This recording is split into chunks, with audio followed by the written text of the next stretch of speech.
او د دې قوم په صحیح طریقه ترجمانی وشي. ډېر په مینه یې دله ووټ درکړی دی، ډېر په اخلاص یې ووټ درکړی دی او په باري منډیټ یې په مرچکو، په ټماټرو، په الوګانو، په بوتلو، په نښو اسمبلیانو ته لیږلي یې. نو پکار دا ده چې تاسو د خپل قوم صحیح ترجماني وکئ. د دې نه مخکې محمود خان سیم و، کله چې هغه هم د سوات چې موږ ورته خپل وزیر اعلی وي او یقینا موږ په فخر محسوسوو چې په تاریخ کې فرست ټایم سوات لا د وزیر اعلی کرسۍ ورکړې شوه. نو دا زموږ امید و چې هغه به د امیر حیدر خان هوتي شان یا د اکرم خان دراني شان یا د شیرپاو خان شان خپل ضلع یو ماډل ضلع جوړوي. نو هغه ټایم کې هم که سره راغلي او ما دا ویلي و، زما تقاریر آن ریکارډ پراته دي، ما سی ایم صاحب داسې څه وکړه که سبا ته په دې کرسۍ نه ناست خو چې ستا کردار خلک یادوي. ځکه ما دا کرسۍ عرضي ده، بادشاهي به د الله قایم وي. په دې کرسۍ ډېر مضبوط خلک راغلی دی، فار د ټایم بینګ څه ټایم پورې ناست دي، بیا تللي دي.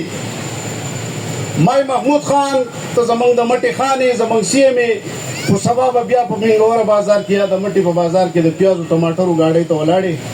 نو که ښه کردار دې کړی نو خلک به درته سلوټ کوي، او که بد دې کړی په ګټو به دې ولي. دقسې زه خپل منسټر صاحب ته ویم چې منسټر صاحب مهرباني وکړه د دې قام سره کښېنه.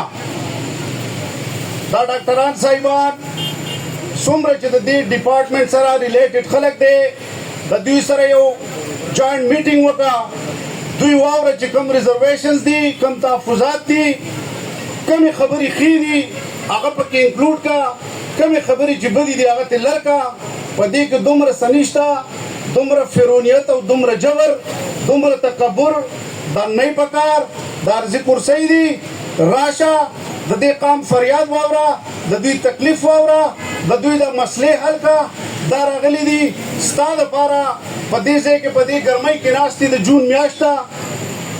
نو زه درته خواست کوم د میډیا په وساطت سره مهرباني وکړه کښېنه ورسره. دا خبره ډېره سنجیده خبره ده، ډېره حساس خبره ده او د اورېدو خبره ده، ناجایزه خبره نه ده. زه به جذباتو دا خبرې نه کوم، ښه په سوچ سمج تاسو ته وایم د میډیا په وساطت سره 8 MPs دي، 3 MNs دي. راشي د خپل کشران واورئ، دا مشران واورئ او دا امتیاز ایکټ چې کوم ته دوی تور قانون وایي، ډاکټران صاحبان پرې نور پوه دي چې په دې کې څه نقصانات دي، څه فایدې دي. نو زه خواست کوم خپل خبرې په دې یو شعر باندې ختموم.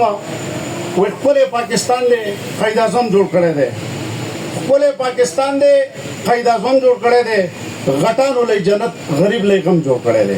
مهرباني